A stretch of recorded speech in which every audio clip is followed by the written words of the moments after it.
안녕하세요. 오늘도 사연 살롱을 찾아주셔서 감사합니다. 7살 아들과 함께 사는 싱글맘이에요. 사람은 추억으로 산다고 하잖아요. 저 역시 그런 마음으로 살고 있어요. 5년 전 사별한 남편을 아직 못 잊고 있거든요. 이렇게 빨리 떠날 줄 알았다면 조금 더 많은 추억을 쌓아두는 건데, 그러지 못한 게 너무 아쉬워요. 자라면서 제 아빠를 닮아가는 아들을 볼 때마다 더욱 남편이 그립네요.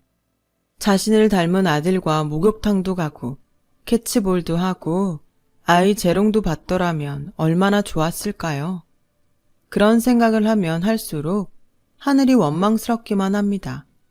한때는 내가 너무 남편을 사랑해서 하늘이 질투를 해 남편을 일찍 데려간 게 아닐까 하는 생각도 했어요. 제게는 세상에 기댈 사람이라곤 남편뿐이었거든요.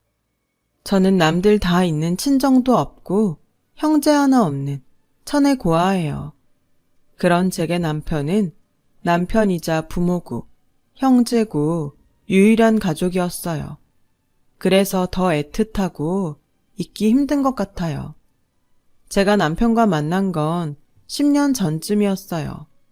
당시 저는 아빠와 단 둘이 살고 있었는데 아빠가 교통사고로 크게 다치시는 바람에 병원에 입원해 계셨거든요.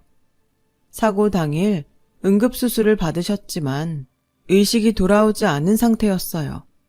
수술을 해주신 의사 선생님은 아무래도 마음의 준비를 하는 게 좋겠다고 하시더군요. 5살 때 엄마가 돌아가신 후로 아빠와 단 둘이 살았던 저로서는 하늘이 무너지는 것 같았어요. 주위에 친척도 없던 터라 어떻게 해야 할지 몰라서 넋놓고 아빠의 병상만 지킬 뿐이었죠.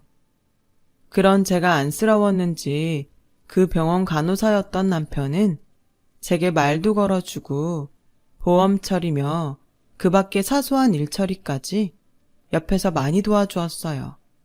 하지만 그런 도움에도 불구하고 아빠는 병원에 실려온 지 열흘 만에 세상을 떠나고 말았죠.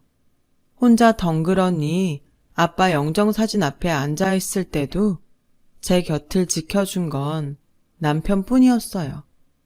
장례식장을 찾은 아빠 친구분들과 회사 동료들이 남편을 제 남자친구로 착각할 정도였죠.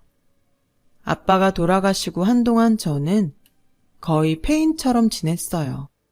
세상에 혼자 덩그러니 버려진 것 같아서 무섭고 겁이 나더라고요. 다니던 회사도 그만두고 방구석에 틀어박혀 먹지도 않고 잠만 잤어요. 혹시라도 꿈에 아빠가 나오지 않을까 기대를 하면서요. 하지만 야속하게도 아빠는 단 한 번도 제 꿈에 나오지 않더군요. 그렇게 저는 하루하루 마른 잎처럼 시들어가고 있었죠. 그러던 어느 날이었어요. 모르는 번호로 전화가 왔더라고요. 받아보니 남편이었어요. 일이 있어서 저희 집 근처에 왔는데 잠깐 얼굴 좀 볼 수 있냐더라고요. 솔직히 만사가 다 귀찮아서 거절을 하려고 했는데 그동안 도움받은 것도 많고 해서 인사라도 한 게 예의일 것 같아서 근처 카페로 나갔어요. 남편은 저를 보자마자 대뜸 밥은 먹었냐고 묻더군요. 그런데 별것도 아닌 그 말에 눈물이 나지 뭐예요. 그동안 혼자 외롭게 버텨왔는데 그 서름이 터져버려서 눈물은 쉽게 멈추지 않았어요. 남편은 제 옆자리로 와서 제 어깨를 감싸주더군요. 그리고는 나직한 목소리로 그랬죠. 울어요. 힘들고 서러울 땐 참지 말고 울어버리세요. 괜찮다면 제가 옆에 있어줄게요. 남편의 다정한 그 말이 그 순간만큼은 세상 무엇보다 큰 위로가 됐어요. 그 후로도 남편은 제게 자주 전화를 걸어 안부를 물어왔고 가끔은 집에 찾아와 형광등도 갈아주고 남자 손이 필요한 집안일들을 도와주었어요. 그러다 보니 자연스럽게 연인 사이로 발전하게 되었죠. 이후 저는 다시 회사에 취직을 했고 조금씩 예전의 모습을 찾아갔어요. 그러는 동안에도 남편은 든든하게 제 곁을 지켜주었죠. 그렇게 3년 가까이 연애를 한 우리는 결혼을 생각하게 되었어요. 하지만 막상 결혼을 하려니 제 처지 때문에 걱정이 되더라고요. 아무래도 어른들은 부모가 없다고 하면 안 좋은 시선으로 보시기 마련이니까요. 그래서 시부모님 성향에 대해 먼저 알아보려고 남편한테 물었어요. 자기 부모님은 어떤 분들이셔? 그러자 남편 얼굴이 굳더라고요. 그리곤 한참 만에 입을 열었어요. 난 어렸을 때부터 지금까지 우리 부모님이 다정하게 지내시는 모습을 한 번도 본 적이 없어. 아버지가 경제적으로 무능하셔서 어머니가 실질적인 가장 노릇을 하셨거든. 그러다 보니 점점 집에서 아버지 입지가 좁아졌고 어머니 목소리가 커지면서 두 분 사이가 냉랭하게 변해버렸어. 우리 아버지는 사람은 참 좋으신데 경제관념이 없는 게 흠이거든. 어머니는 경제 능력은 있는데 인간미가 없다고 할까? 두 분이 반반 섞이면 좋을 텐데 말이야. 남편 말만 들어도 두 분이 어떤 분들인지 알 수 있을 것 같았어요. 그리고 얼마 뒤 저는 시댁에 인사를 드리러 가게 되었어요. 남편 말대로 어머님이 실질적인 가장이란 걸 단번에 알겠더라고요. 소파와 식탁의 상석에 어머님이 앉으셨거든요. 게다가 아버님이 한마디 하시려고 할 때마다 어머님이 자르기 일쑤였죠. 그리곤 당신이 질문을 쏟아내셨어요. 그래, 부모님 모두 돌아가셨다고? 그럼 생활은 무슨 돈으로 하고 사나? 집은 자가인가 전세인가? 혼수는 제대로 해올 수 있겠어?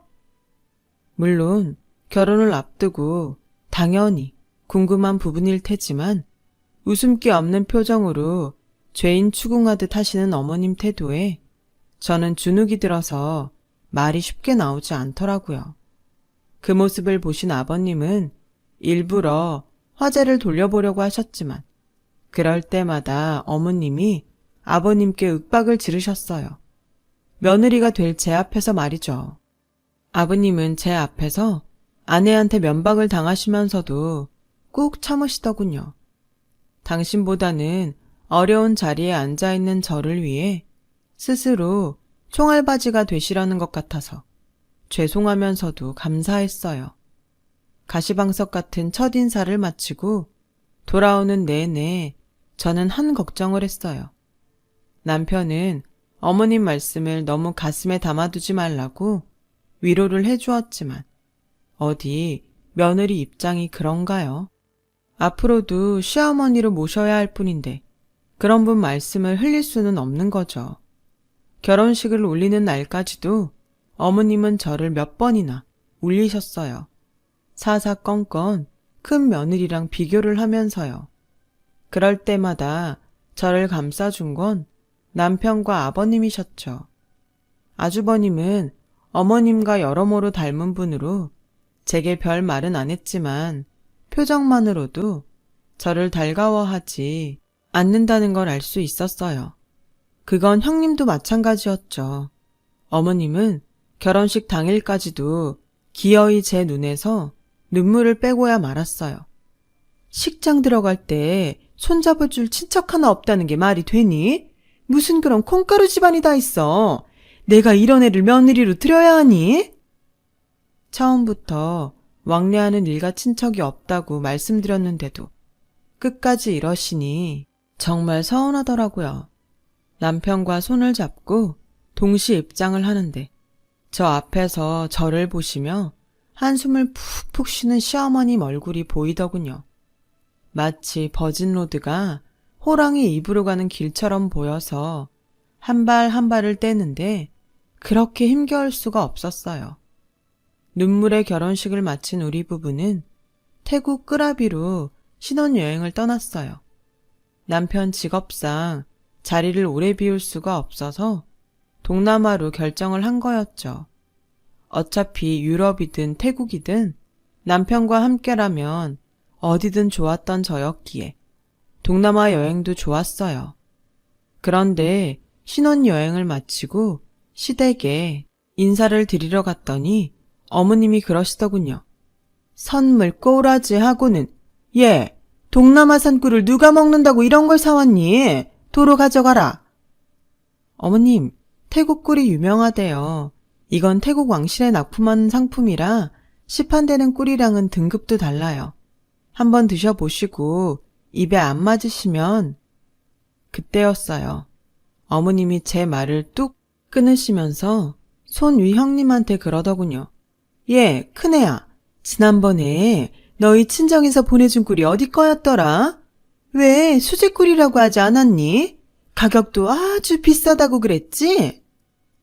아, 그거요? 프랑스 프로앙스 지방에서 나온 꿀이에요. 워낙 귀한 꿀이라 저희 엄마도 어렵게 구한 건데 어머님 입맛에 맞으셨어요?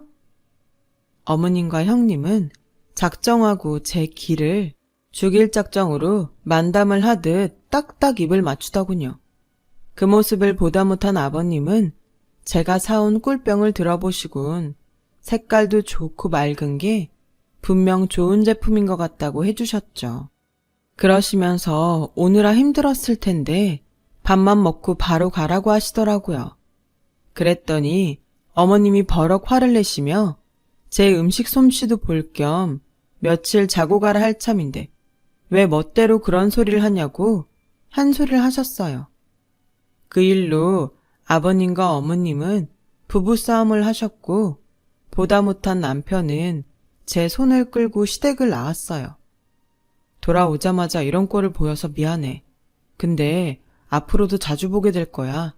그러니까 자기는 두 분 사이에 끼지 말고 눈치 봐서 잘 빠져나와. 그게 상책이야. 그 말을 하는 남편의 얼굴을 보니 왠지 가엾게 보이더라고요. 어떻게 된 게 양쪽 부모가 다 있는 남편이 천의 고아인 저보다도 더 외롭고 안 돼 보여서 기분이 묘하더라고요. 신혼여행 이후 한동안은 시어머님을 뵐 일이 없었어요. 반면 시아버님은 주말에 종종 저희 집을 찾곤 하셨죠. 세 사람이 근처 하천으로 산책도 가고 집에서 고기를 구워 먹기도 했어요. 사람은 부대끼면서 정이 든다고 아버님과는 금세 정이 들어버렸죠. 명절 때나 시부모님 생신 때 시댁을 찾아가는 걸 빼고는 거의 왕래를 안 하고 지냈어요. 가봐야 어머님한테 좋은 소리는 못 듣고 오니까 점점 발길을 끊게 되더라고요. 그러다가 결혼하고 그 다음 해 저는 임신을 하게 되었어요. 친정 부모가 없는 저에게 아버님은 친정 아빠처럼 이것저것 챙겨주셨죠. 임산부한테 좋다는 영양제랑 제가 좋아하는 딸기도 자주 사다 주시고 막달에 들어서는 남편이 야간 근무를 할 때면 혹시 밤사이 무슨 일이 있을까봐 저희 집에 와서 주무시곤 하셨죠. 산부인과 정기검진도 함께 가주셨고요. 덕분에 저는 떡두꺼비 같은 아들을 무사히 출산을 할 수 있었어요. 4.2kg으로 평균보다 약간 크게 태어나는 바람에 좀 힘들긴 했지만 그래도 낳고 보니 고생이 싹 사라지더군요. 아버님은 매일 병원에 찾아오셔서 저와 아이의 건강을 살피셨어요. 시어머니는 출산 다음 날 잠깐 들리셔서 애 얼굴만 보고 가셨고요. 출산 휴가를 냈던 저는 3개월 뒤 회사에 복귀해야 했는데 도저히 어린 아들을 떼어두고 갈 수가 없어서 결국 회사에 사직서를 내게 되었어요. 갑자기 수입이 반으로 줄어들자 아버님은 저희 집에 들리실 때마다 쌈짓돈을 제 손에 쥐어주고 가셨죠. 아가, 먹고 싶은 건 사 먹어라. 많지는 않지만 내 용돈은 애비가 줄 테니 돈 아끼지 말고 사 먹어. 나중에 안 사실이지만 아버님은 제게 용돈을 주시기 위해 전단지 아르바이트부터 실버 택배일까지 하셨더라고요. 그 사실을 알고는 아버님이 주시는 용돈을 쓸 수가 없었어요. 그러는 사이 시간은 흘러 우리 아들은 두 번째 돌을 맞게 되었어요. 전날 나이트 근무를 한 남편은 퇴근길에 케이크를 사오겠다고 했죠. 그래서 아버님과 함께 아이 생일상을 차리고 있었는데 모르는 번호로 전화가 온 거예요. 네? 저희 남편이 교통사고를 당했다고요? 케이크를 사들고 횡단보도를 건너던 남편이 뺑소니 차량에 치여 많이 다쳤다고 하더군요. 놀라서 정신을 못 차리는 저를 대신해 아버님이 전화를 받으셨어요. 아이를 안고 아버님과 함께 병원으로 찾아갔는데 저희가 도착하기 몇 분 전에 남편이 숨을 거뒀다고 하더군요. 그 말을 듣자마자 다리에 힘이 풀려 자리에 주저앉고 말았어요.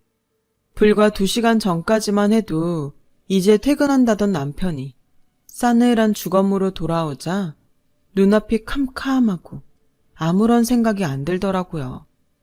피투성이가 된 남편을 보고 아들은 울음을 터뜨렸고 저는 남편 손가락에 걸려있는 결혼반지를 보며 하염없이 눈물만 흘렸어요.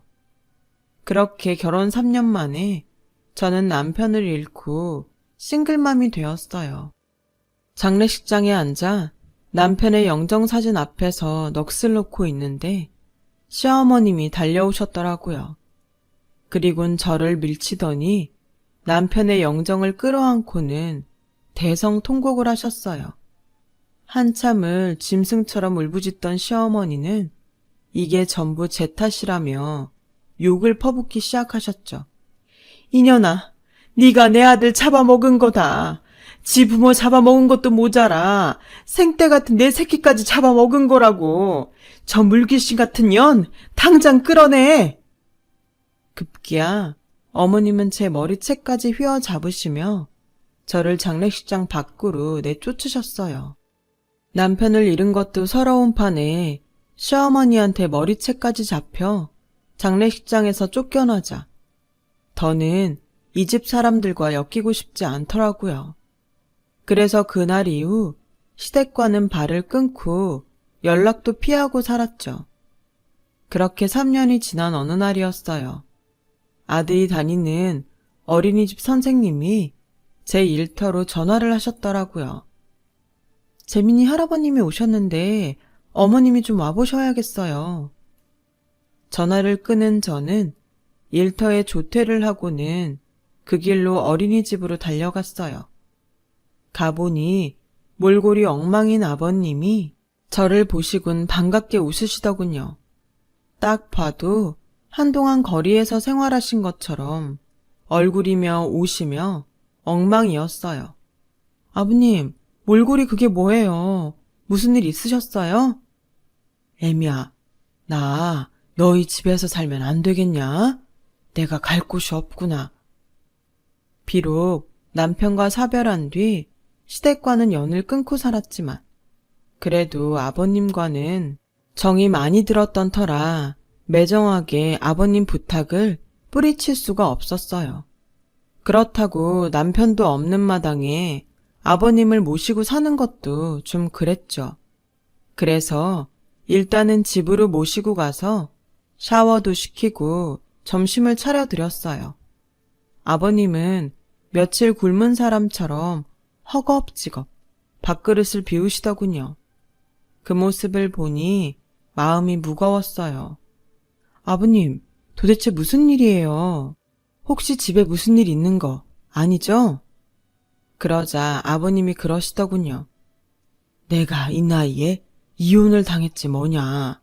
한동안 시골 당숙집에서 지내다가 거기도 눈치가 보여서 나왔는데 지갑까지 소매치기를 당하는 바람에 길에서 생활을 하다가 염치 없게도 여기까지 오게 됐구나. 너 볼 면목이 없다. 그래서 말인데 아가, 나 좀 받아주면 안 되겠니? 제발 부탁이다.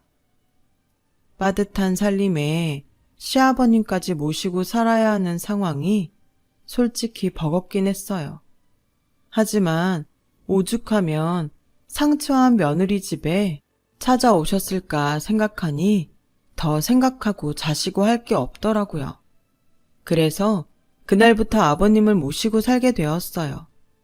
처음엔 제가 아버님을 부양한다고 생각했는데 함께 살아보니 아버님이 우리 모자의 보호자 노릇을 톡톡히 하시더라고요. 오전엔 실버 택배 일을 하시고 오후에는 손주를 봐주시는 덕분에 저는 안정된 직장에 취직을 할 수 있어서 월급도 훨씬 더 많이 받을 수 있었어요. 그렇다 보니 생활도 점점 안정이 돼갔고 전보다 여유로운 생활을 할 수 있었죠. 그뿐만이 아니에요. 그동안 저를 따라서 여탕에 다니던 아들은 할아버지를 따라 난생 처음 남탕에 가보게 되었고 할아버지와 함께 축구랑 야구 놀이도 할 수 있었죠. 그동안 비어있던 아빠의 자리를 아버님이 많이 채워주셨어요. 덕분에 아들은 표정이 훨씬 밝아졌고요. 남들이 뭐라고 하든 우리 세 사람은 그렇게 서로의 자리를 채워가며 한 가족이 되어갔어요. 그렇게 행복한 나날을 보내던 어느 날, 아버님이 소화가 안 되신다며 식사를 자주 거르기 시작하셨어요. 복통도 동반해서 힘들어 하셨고, 황달 증세까지 보이기 시작하셨죠. 아버님은 소화제 먹고 안정을 취하면 괜찮을 거라고 하셨지만, 제가 보기엔 그렇게 해서 나을 것 같지 않더라고요. 그래서 억지로 아버님을 모시고 동네 병원을 찾아갔더니 CT를 찍어보는 게 좋겠다고 하더군요. 하지만 동네 병원에는 기계가 없어서 대학 병원에 가서 검사를 받았어요. 그랬더니 글쎄 췌장암이라고 하지 뭐예요. 췌장암은 초기 증상이 거의 나타나지 않아서 진행이 많이 된 상태에서야 병원을 찾게 된다고 하더군요. 저희 아버님 역시 많이 진행된 상태였죠.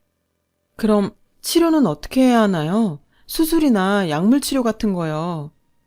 제 무릎의 담당 의사는 난감한 표정으로 그러더라고요. 현재 환자분의 상태로는 생존율이 1% 남짓밖에는 안 됩니다. 이런 경우 수술을 하기 힘든 상태라 예후도 좋지 않고요. 현재로선 약물 치료도 도움이 되지 않을 겁니다. 그럼 어떻게 해야 한다는 건가요? 그냥 이대로 죽을 날까지 기다리는 것밖엔 방법이 없다는 건가요? 환자분께 인생을 정리할 시간을 드리는 게 좋겠습니다. 하늘이 무너지는 것 같았어요. 불과 얼마 전까지도 식사도 잘 하시고 손주랑 공놀이도 해주실 만큼 건강하던 분이 췌장암 말기라니요. 밖에서 검사 결과를 기다리실 아버님께 상황을 어떻게 전해야 할지 걱정이 되더라고요. 저는 흐르는 눈물을 닦아내곤 아무 일 없는 것처럼 밝은 얼굴로 상담실을 나섰어요. 거기까지는 좋았는데 막상 아버님 얼굴을 보니 저도 모르게 눈물부터 터져 나왔죠. 이런 제 반응을 보시곤 아버님은 짐작하셨는지 더 묻지 않으시더라고요. 아버님, 어떡해요? 아버님은 제 등을 쓰다듬어 주시며 애미야, 사람 목숨이 그렇게 쉽게 끊어지진 않는단다. 내가 당장 죽은 것도 아닌데 뭘 벌써 슬퍼하니. 내가 살아있는 날까지는 우리 그냥 지금처럼 행복하게 지내자꾸나. 기왕 가는 마당에 좋은 기억을 하나라도 더 가지고 가면 좋잖니. 안 그러니? 오히려 시한부 판정을 받은 아버님이 저를 달래주셨고 저는 그런 아버님 뜻에 따라 될 수 있으면 티 안 내고 아무 일 없는 것처럼 행동을 했어요. 하지만 밤마다 아버님 방문 너머에서 들리는 낮은 신음소리마저 모른 척할 수는 없더라고요. 그럴 때마다 화장실에 들어가 물을 틀어놓고 한참을 울었어요. 왜 내가 사랑하는 사람들은 이렇게 빨리 내 곁을 떠날까 한탄을 하면서요. 혹시라도 시어머님 말처럼 저 때문에 제 주위 사람들이 죽는 건 아닐까 하는 생각이 들 정도였죠. 하지만 이런 생각에 빠져 지낼 수만도 없었어요. 제게는 부양해야 할 어린 아들이 있고 아들을 키우기 위해서는 돈을 벌어야 했으니까요. 엄마이기에 약해질 수는 없었죠. 아버님은 하루가 다르게 야위어 가셨어요. 그런데 아버님 몸 상태가 심해질수록 전에 안 하시던 행동을 하시더라고요. 저 몰래 제 지갑에서 종종 1,000원짜리를 훔쳐가시지 뭐예요.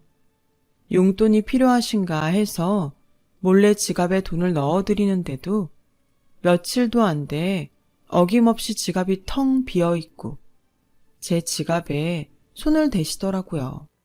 이런 일이 반복되자 하루는 아버님께 솔직하게 물었어요. 아버님, 혹시 돈 필요하세요? 지갑에 용돈도 넣어드리는데 왜 자꾸 제 지갑에서 돈을 빼가시는데요? 그러자 아버님은 그런 적 없다고 시치미를 뚝 떼시더라고요.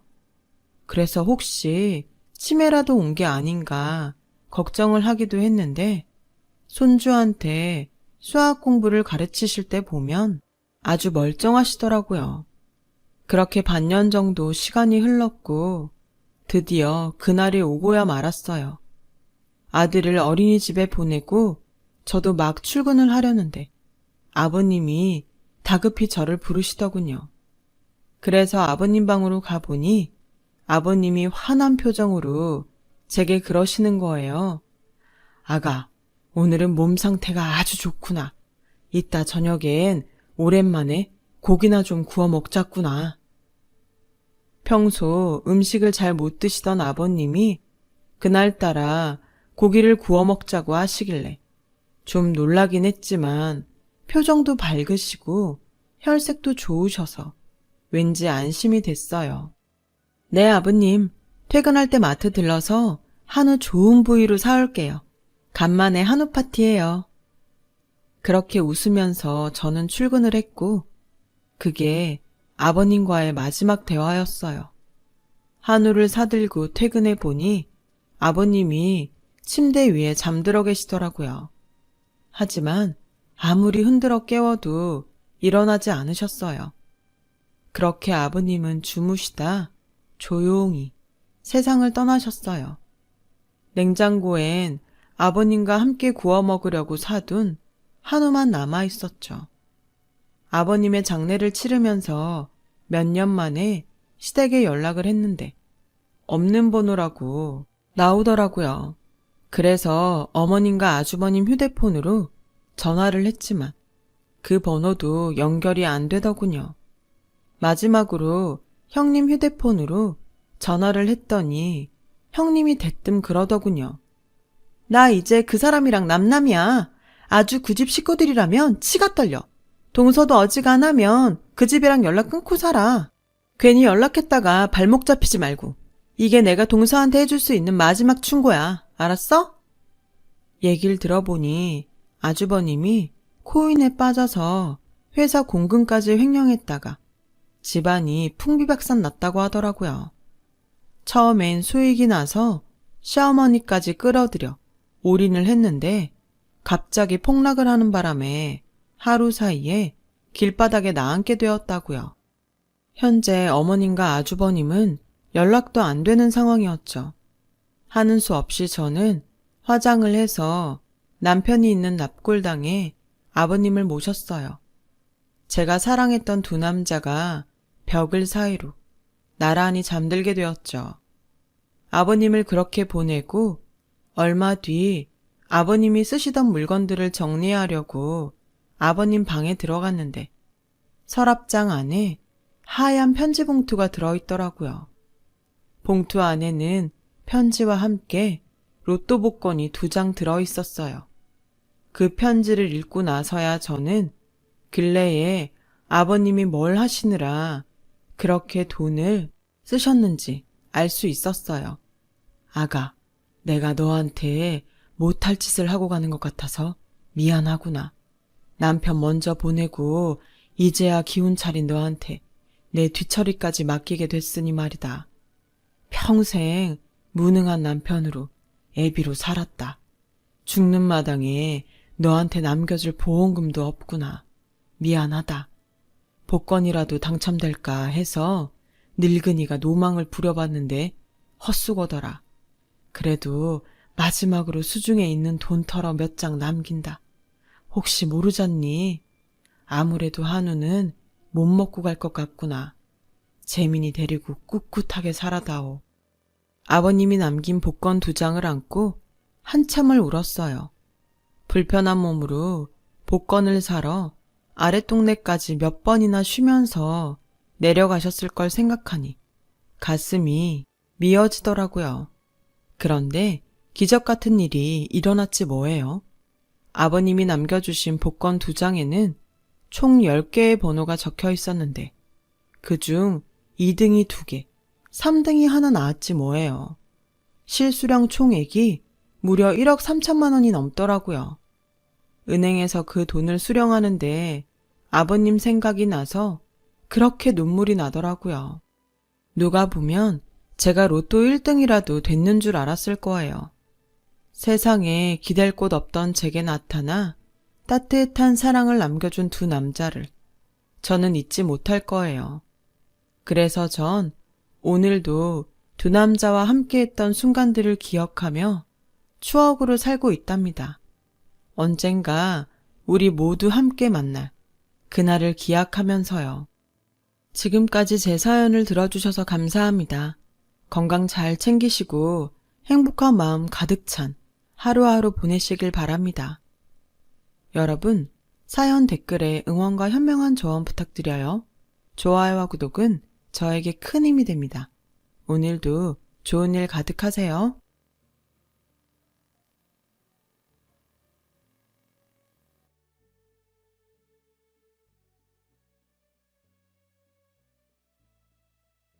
안녕하세요. 오늘도 사연살롱을 찾아주셔서 감사합니다.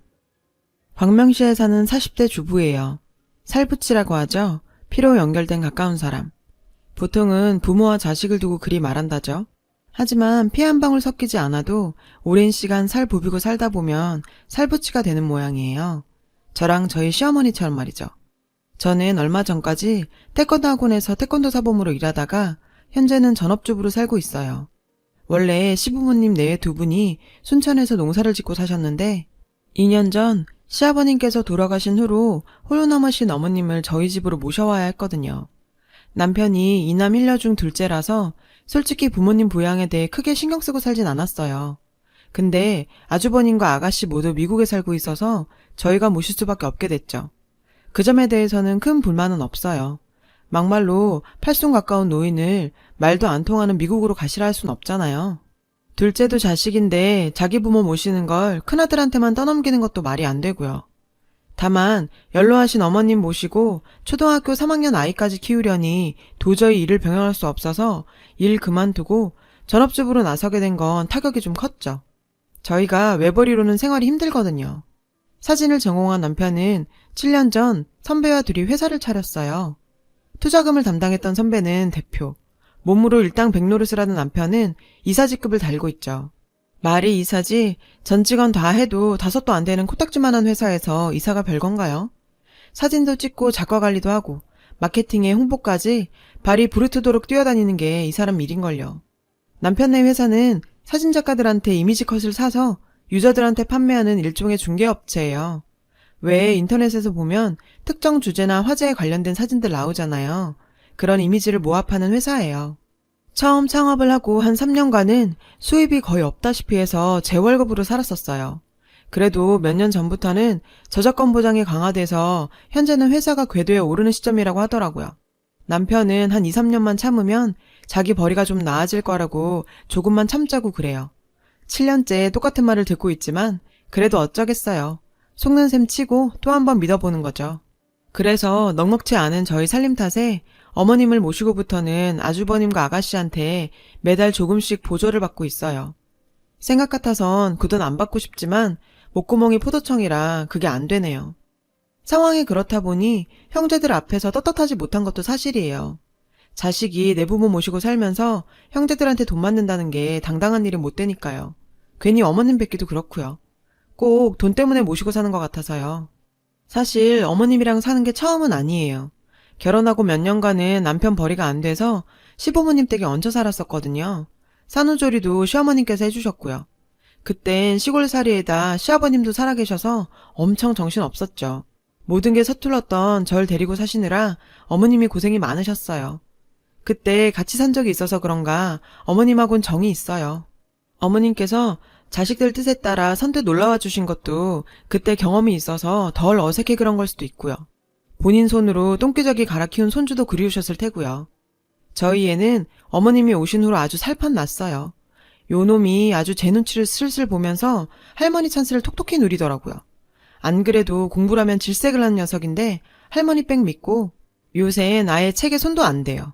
그나마 열심히 하는 건 태권도 뿐이에요. 우리 아들이 절 닮아 욱하는 성질이 있거든요. 그래서 그 성질 고치라고 6살 때부터 태권도를 시켰어요. 수련하는 마음으로 함부로 주먹질하지 말라고요. 세상에 그랬더니 공부를 안 하네요. 아우 어쩜 그런 것도 절 닮았는지 공부는 물론이고 영어는 아예 쳐다보지도 않아요. 그런데도 어머님은 건강이 최고라고 애들은 나가 뛰어놀아야 한다시며 애를 닥달하는 저한테 오히려 한 소리를 하시죠. 주변 엄마들은 애들 영어 가르친다고 소문난 학원까지 차로 실어 나르고 하는데 전 이렇게 손 놓고 있어도 되는지 모르겠어요. 그러던 어느 날이었어요. 아가씨가 아버님 제사 지내러 애 데리고 한국에 들어온다는 거예요. 고모부는 일 때문에 짬을 낼 수가 없어서 둘만 온다 하더라고요. 어머님은 내심 여기로 불러서 곁에 두고 싶으신 모양이었어요. 그 마음 모르는 건 아니지만 전 일부러 모르는 척 했죠. 저랑 아가씨 사이가 좀 그렇거든요. 결혼 전부터 아가씨는 제가 체대 출신이라고 엄청 무시했거든요. 11년 전 시부모님께 인사드리러 간 날이었어요. 안 그래도 어려운 자리라 떨리고 정신없는데 아가씨가 계속 깐족거리는 거예요. 체대? 체대 애들 엄청 무식한데. 전 그 말 절대 못 잊어요. 11년이 지난 지금까지도 아가씨 볼 때마다 그때 일이 떠올라요. 그뿐인 줄 아세요? 기껏 부모님 등골 빼서 미국으로 유학 가선 하라는 공부는 안 하고 지금의 남편 만나 연애만 하다가 덜컥 애 생겨서 결혼한 주제에 외국인 신랑감 소개하는 자리에서 딱 이러는 거예요. 작은 언니인 체대 출신이라 영어 못하죠? 어느 선까지 내가 통역해줘야 돼요? 헬로우 정도는 알죠? 미친. 생각 같아선 돌려차기로 주둥이를 팍 쳐버리고 싶었는데 정말 허벅지를 꽉 꼬집으며 참았습니다. 그러니 저희 집으로 데리고 오고 싶겠어요. 근데 퇴근한 남편한테 아가씨 온다고 얘기를 했더니 남편이 대뜸 잘 됐네. 배나고 놀다 보면 한율이 영어도 늘 테고 애들 어학연수도 보낸다는데 놀면서 회화 공부하게 된 셈이잖아. 제가 그걸 생각 못했네요. 아가씨가 얄미운 건 얄미운 거고 그보다는 아들 영어 공부가 먼저죠. 게다가 어머님도 원하시고. 그래서 아가씨 저희 집으로 오라고 했습니다. 아가씨야 어머님 방에서 자면 되고 배는 우리 애랑 같이 재우면 되니까요. 신우 아들이 저희 애랑 동갑이거든요. 미국에서 태어난 데다 아빠가 미국 사람이니 영어 잘하는 건 당연한 거고 거기에 한국어랑 스페인어도 한다더라고요. 잘 됐죠. 이참에 공짜로 회화도 시킬 수 있으니. 어머님은 미국 사는 딸이 온다고 며칠 전부터 들떠 계세요. 아무리 며느리가 신경을 써드린다고 해도 내 자식만 하겠어요. 게다가 타양 말리에 사는 딸이니 얼마나 그리우셨겠어요. 아가씨가 좋아하는 오이소박이며 양념게장 보리굴비까지 잔뜩 준비하셨죠. 드디어 아가씨가 오기로 한 날이 됐어요. 저희 차는 작아서 사람이 다 탈 수 없어서 남편네 회사차로 마중을 나갔어요. 입국장 문이 열리고 저 멀리서 아가씨가 손을 흔들며 나오더라고요. 어머님은 꾸부정한 허리를 들썩이며 딸을 보려고 애를 쓰셨죠. 그런데 아가씨는 가까이 오자마자 대뜸 저한테 언니는 생각이 있어요 없어요? 노인네를 힘들게 여기까지 끌고 나오면 어떡해요? 이렇게 사람이 생각이 없어. 오빤 혼자 나오지 창피하게 개떼처럼 다 끌고 나와선. 창피하니까 빨리 가. 이러는 거 있죠. 어머님은 애들이 집에서 쉬고 있으라는 거 자신이 나오겠다고 떼를 쓴 거라며 저희를 감싸주셨어요. 그런데도 신우는 끝까지 눈을 흘기며 절 멍청하고 생각 없는 며느리 취급을 했죠. 아니 제가 뭘 잘못한 거죠? 그럼 딸 보고 싶어 안달인 어머님을 집에 혼자 두고 갔어야 했나요? 게다가 이건 무슨 내가 지네 집 종도 아니고 보자마자 부리는 종한테 후통치듯 그래도 되는 거냐고요. 내가 손아랫 사람도 아니고 손이 올 캔데 화가 머리끝까지 났지만 어머님도 계시고 장소가 장소인지라 꾹 참았습니다. 집에 도착하자 아가씨는 캐리어에서 선물 꾸러미를 꺼내줬어요. 깍쟁이가 웬일인가 했죠. 근데 아니나 다를까 큰올케가 갖다 주래요. 내가 이거 들고 오느라 얼마나 힘들었는지 알아요? 팔 빠지는 줄 알았네. 전부 형님이 보내주신 거였어요. 안에는 어머님과 저희 애 옷이며 제 화장품, 남편 비타민 등이 가득 들어 있었어요.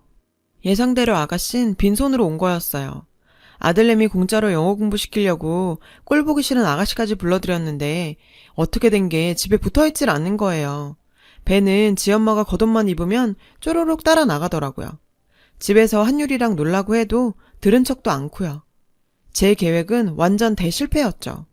전 형님한테 전화해 보내주신 선물 잘 받았다고 말씀드렸죠. 그랬더니 형님이 아가씨 옆에 있냐고 묻더라고요. 아침부터 어머님 모시고 나갔다고 했더니 동서, 이거 동서만 알고 있어. 아가씨가 벤아빠 몰래 사고쳐서 돈 엄청 까먹었나 봐. 얼마 전에 여기로 돈 끌어왔더라고. 동서도 알잖아, 우리 애아빠 성격. 신용 안 지키는 사람한텐 형제가 아니라 부모라도 얄짤 없는 거. 아가씨가 우리한테 돈 한두 번 해갔어. 한 번도 약속 안 지키고 입 싹 닦았지. 그이가 단칼에 자르더라고. 그랬더니 울고불고 난리치다가 한국 들어간 거잖아. 혹시 어머님 구슬려서 순천 땅 팔아먹으려는 걸지도 모르니까 동서가 옆에서 지켜봐. 절대 그 땅 팔아주면 안 돼. 알았지? 형님 얘기를 들어보니 아가씨가 한국에 온 이유를 알겠더라고요. 어쩐지 아버님 장례 치를 때도 끝나자마자 조의금 배분해달라고 닥달하던 사람이 뭔 바람이 불어 아버님 제사 챙기러 왔나 했죠. 결혼 전에도 툭하면 돈 문제로 사고쳐서 오빠들한테 징징거리고 돈 뜯어가더니 그 버릇 여직 못 버리고 저러고 사네요. 한탕 크게 할 수 있다고 접근한 가짜 펀드 매니저한테 속아서 20만 불이나 사기를 당했다나 봐요. 세상에 간도 크지. 어떻게 20만 불이나 날려요? 돈 한 푼 안 버는 사람이. 아휴, 내 동생이었으면 정말 가만 안 뒀어요. 벤 아빠 몰래 뺏어 쓴 돈이라 이달 말까지 메꿔야 하나 봐요. 그동안 크고 작은 돈 사고를 하도 쳐놔서 벤 아빠가 한 번만 더 그러면 이혼이라고 못 박아놨다는데 암튼 큰일이죠 뭐. 게다가 알고 보니 저희한테 보내는 돈도 지금껏 단 한 번도 낸 적 없다더라고요. 자긴 출가 외인이라고 엄만 오빠들이 책임지라면서 형님한테 오히려 큰소리치더래요. 저희한테 어머님 맡겨놓고 모른 척할 수 없어서 그동안 형님이 대신 보내주신 거더라고요. 이 여우 같은 게 지부모는 아몰라라 하면서 부모 땅 해먹겠다고 온 거였어요. 남편 오면 얘기를 해야겠다 하던 참에 아가씨가 어머님을 모시고 들어왔어요. 하루 종일 얼마나 어머님을 끌고 다녔는지 어머님은 혼이 빠진 사람처럼 정신이 없으시더라고요. 저녁은 드셨다길래 일단 누우시라고 방에 이불을 펴들었어요. 그리고 아가씨한테 잠깐 얘기 좀 하라고 불렀죠. 그랬더니 피곤하니 나중에 얘기하라며 그대로 소파에 들어눕더라고요. 그래, 남편 오면 그때 한 번에 얘기해야겠다 생각하고 방으로 들어갔어요. 그런데 문제는 생각지 않은 곳에서 터졌어요. 미국에서 온 외손주에게 뭐라도 주고 싶었던 어머님은 고쟁이 주머니 속에 넣어두었던 초콜릿이랑 사탕을 외손주 손에 쥐어주셨나 봐요. 그런데 체온 때문에 초콜릿이 녹았는지 껍질에 초콜릿이 묻었던 모양이에요. 그랬더니 벤이 초콜릿을 집어던지고 어머님을 향해 경멸하는 눈빛으로 쏘아보며 영어로 욕설을 퍼부었대요. 그 모습에 놀란 어머님은 벤에게 다가가 할미가 잘못했다며 그래도 먹는 걸 던지면 안 된다고 그러셨고요. 그랬더니 벤은 자신에게 다가오는 외할머니를 향해 한국말로 소리쳤다네요. 저리 가, 거지 같은 늙은이야. 그리고는 어머님을 바닥에 밀쳤는데 그 바람에 어머님은 바닥에 내팽개 쳐주셨고요. 그 순간 우리 한유리가 달려들어 방을 나서려는 벤을 붙잡았대요. 그리고는 벤에 멱살을 쥐고는 사과해, 우리 할머니한테 사과하라고. 벤보다 키도 작은 녀석이 앙칼지게 달라붙어 할머니께 사과하라고 소리쳤죠. 그 소리에 밖에 있던 저와 아가씨도 방으로 달려들어간 거고요. 방에 들어가 보니 어머님은 넘어지는 과정에서 허리를 삐끗하셨는지 바닥에 주저앉아 계셨고 한유린 벤에 멱살을 쥐고 씩씩거리고 벤은 계속해서 영어로 욕설을 해댔죠. 전 일단 한유리한테 그 손을 놓으라고 소리쳤어요. 그 순간 벤이 우리 애 손을 뿌리치는 과정에서 손톱으로 한유리 얼굴을 긁어 얼굴에 상처를 냈죠. 긁힌 자리에 피가 났어요. 한유리는 얼굴에 난 피를 보자 그대로 벤의 얼굴을 향해 돌려차기를 해버렸고요. 무방비 상태로 당한 벤은 바닥에 넘어진 채 벙찐 표정으로 한유리를 쳐다봤어요. 그러자 시누이가 달려들어 우리 애를 밀며 소리쳤죠. 뭐 하는 짓이야? 네가 깡패야? 왜 우리 애를 때려? 하여간 지 엄마 닮아서 무식하기는. 뭐요? 아가씨, 무슨 말을 그렇게 해요? 내 말이 틀렸어요? 초등학교 3학년이나 되면서 영어로 자기소개도 제대로 못하는 애를. 태권도 가르칠 돈 있으면 영어나 가르쳐요. 언니처럼 애까지 무식하게 만들고 싶지 않으면. 아, 정말 기가 막혀서. 저한테 그러는 건 참을 수 있어요. 하지만 어떻게 애한테. 게다가 남도 아니고 자기 조카한테 어쩜 저래요? 저도 이번엔 참지 않고 한마디 하려고 했어요. 근데 마침 일 끝나고 돌아온 남편이 어머님 계시는데 일 키우지 말라고 말리잖아요. 생각 같아선 저것들 당장 내 집에서 내쫓고 싶었지만 어머님 봐서 참았어요. 그날 밤 형님한테 들은 얘기를 남편한테 다 해줬어요. 아가씨가 순천 땅 팔아달라 그러면 절대로 해주지 말라고요. 근데 남편의 반응을 보니 아는 눈치더라고요. 며칠 뒤 아버님 제삿날이었어요. 이러니 저러니 해도 아버님 제사에 식구들이 북적거리는 거 보기는 좋더라고요. 말은 안 하셨지만 어머님도 기분이 좋으신 것 같았어요. 아가씨는 그날도 손에 물 한 방울 안 묻히곤 저한테 이래라 저래라 참견질만 해댔죠. 미국에 돌아갈 사람이니 또 언제 보겠나 싶어 좋게 끝내자는 마음에 저는 꾹 참았고요. 상을 다 차리고 자정이 되자 제를 지냈어요. 한유리는 제 아빠를 따라 능숙하게 술을 따르고 상에 술을 올렸고요. 그리고는 절을 하려는데 글쎄 벤이 절을 안 하겠다는 거예요. 돌아가신 할아버지한테 인사드리는 거라고 하는데도 자긴 싫대요. 귀신한테 왜 인사를 하냐고요. 그 말에 저희 한유리가 또 발끈했어요. 귀신이 아니라 우리 할아버지야. 그랬더니 아가씨가 한 소리 하더군요. 사람은 다 죽으면 귀신이 되는 거야. 넌 그것도 모르니? 지 엄마 닮아서 무식하긴. 그 말에 한유리가 울음을 터뜨렸어요. 울긴 왜 울어? 내가 널 때리기랬니 뭐랬니? 성질머리도 지 엄마랑 똑같아선. 그런데 그 순간 그동안 아무 말 안 하던 남편이 나섰어요. 너 지금 아버지 제사상 앞에서 뭐 하는 짓이야? 왔으면 조용히 있다 갈 일이지 왜 분란을 만들어? 그리고 니 올케가 네 친구야? 어디서 함부로 굴어? 한 번만 더 내 올케한테 그따위로 굴어봐. 너 다신 우리 집에 발도 못 붙일 줄 알아. 그리고 벤, 아무리 미국에 살아서 잘 모른다지만 엄연히 우리나라엔 우리나라 문화와 전통이 있는 거야. 네가 받아들이고 안 받아들이고는 네 자유지만 네가 싫다고 함부로 말하는 건 잘못된 거야. 싫으면 안 해도 좋아. 알았지? 남편은 벤에게 좋은 말로 타일렀어요. 그랬더니 벤이 갑자기 영어로 지 엄마한테 소리치더라고요.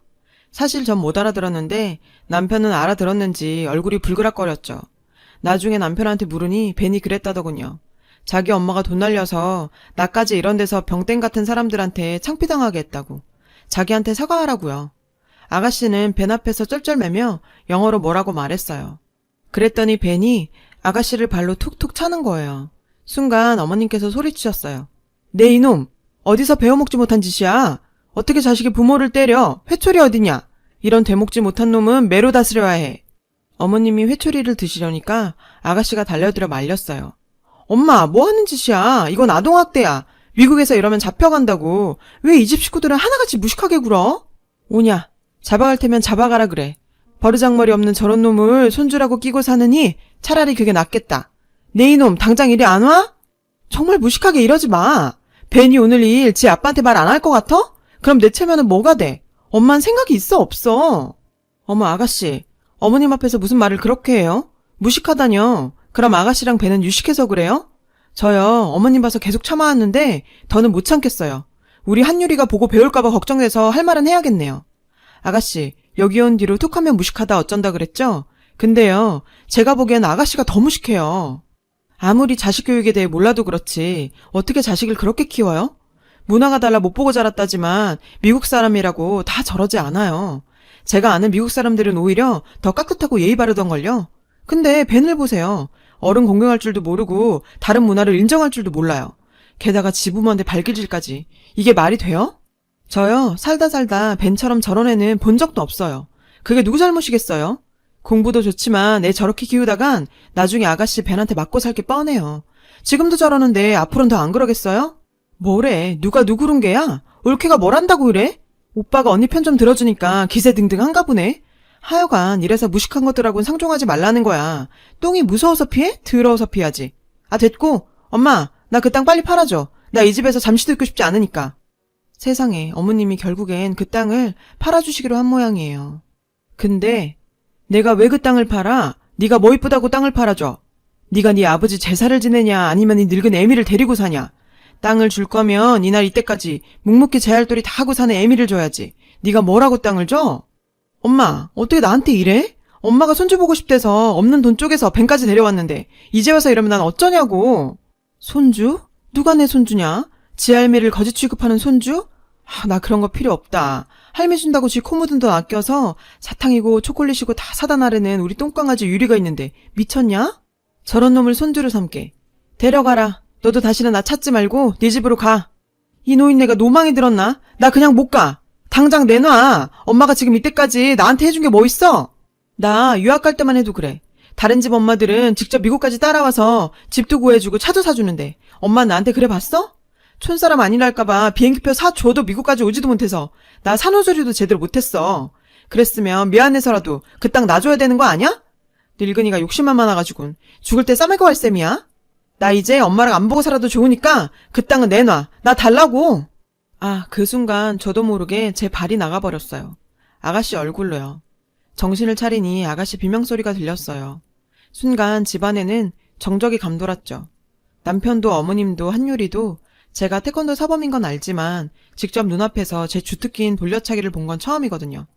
생각 같아선 그대로 아가씨 낯짝을 발바닥으로 비벼버리고 싶었는데 그래도 차마 그러진 못하고 얼굴 바로 앞에서 멈췄죠. 아가씨는 놀라서 그대로 주저앉았어요. 한유리한테 한번 맞아본 적이 있는 배는 그때 그 기억이 떠올랐는지 맞지도 않은 지 뺨을 감싸지더라고요. 저도 한마디 했습니다. 야, 너 그 주둥이 안 다물어? 뭐가 어쩌고 어째? 부모가 돼서 해준 게 없어? 지금까지 널 먹이고 이쁘고 키워준 게 누군데? 네 말대로 그 총구석에서 잘나지도 못한 딸내미 유학까지 보내느라고 어머니 허리인 거 안 보여? 피 한 방울 안 섞인 며느리도 일만이에서 일찍 굽어버린 어머니 허리 보면 가슴이 미어지는데 딸이란 년이 그런 어머니 앞에서 이따위로 굴어? 지금 이 자리에 어머님 안 계셨으면 너 내 발에 턱 돌아갔어. 알아? 네가 멍청해서 네 남편 돈 날려먹고 왜 네 부모한테 그 돈을 물라 그래? 애야 네가? 적어도 그런 소리를 할 거면 네 아버지 제사는 제대로 지내고 했어야지. 아버님 제사 중에 이게 뭐 하는 짓이야? 그러고도 네가 자식한테 부모 대접 받고 살 수 있을 것 같아? 부모 앞에서 이딴 짓을 하고도? 나중에 네 자식한테 대접받고 싶으면 너부터 똑바로 살아. 한 번만 더 우리 어머님한테 함부로 굴면 그땐 나 너 가만 안 둬. 알았어? 이거 마지막 경고야. 결국 전 폭발을 했고 아가씨는 어머님 앞에서 눈물 콧물 빼며 잘못했다고 싹싹 빌었지만 이미 기차는 떠났죠. 어머님도 저희 남편도 싸늘하게 변해버렸거든요. 이 집 사람들이 그래요. 한번 돌아서면 피도 눈물도 없이 손절이거든요. 결국 아가씨는 빈손으로 돌아갔어요. 자업자득이죠. 그 후로도 몇 번 미국 아가씨 번호로 전화가 왔지만 어머님은 단칼에 자르셨죠. 아참, 그리고 저 선물 받았어요. 어머님한테요. 아가씨가 눈독 들이던 그 땅 어머님이 제명을 해주셨어요.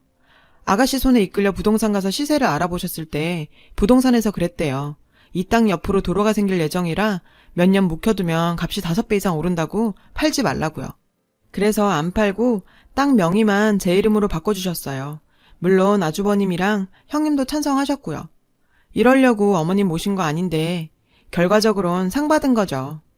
그리고 저희 한유리 영어 교육은 당분간 학교 수업으로만 하기로 했어요. 어머님께서 그러시더라고요. 3개국어를 하면 뭐하냐. 인간의 도리도 모르는데. 그러니 애미 너도 한유리 닥달하지 마라. 영어는 나중에 배우면 어떠냐. 난 말이다. 영어 잘하는 손주보다 제 부모 귀한 줄 알고 어른 공경할 줄 아는 한유리가 100배, 1000배는 좋다. 알고 보니 어머님께서 저한테 땅을 주시기로 마음먹은 건 한유리 때문이더라고요. 어린 게 지 용돈 모아 할미 준다고 사탕이고 초콜릿이고 사다 나르는 게 누굴 보고 배웠겠냐고요.